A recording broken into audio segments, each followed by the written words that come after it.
আগামীর বাংলাদেশ কোন পথে প্রভাবিত হবে ইনকিলাব মঞ্চের মুখপাত্র শহীদ শরীফ ওসমান হাদির জানাজা তার উত্তর বলে মন্তব্য করেছেন আন্তর্জাতিক অপরাধ ট্রাইব্যুনালের চিফ প্রসিকিউটর মোহাম্মদ তাজুল ইসলাম। বিপ্লবীদের হত্যা করে বিপ্লবের চেতনাকে হত্যা করা যায় না, বরং সেই চেতনা আরও ছড়িয়ে পড়ে বলে মন্তব্য করেছেন বাংলাদেশ জামাতে ইসলামীর আমির ডক্টর শফিকুর রহমান।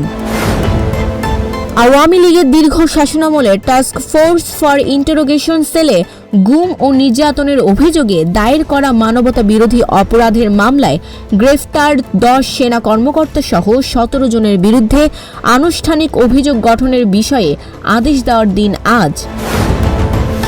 ধানের শীষের বিজয় নিশ্চিত করতে চান তারেক রহমান।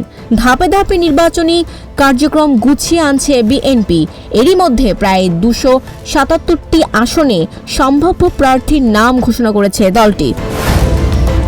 নারায়ণগঞ্জের ধলেশ্বরী নদীতে ফেরি থেকে ট্রাকসহ 5টি যানবাহন পানিতে পড়ে যাওয়ার ঘটনায় 3 জনের মরদেহ উদ্ধার।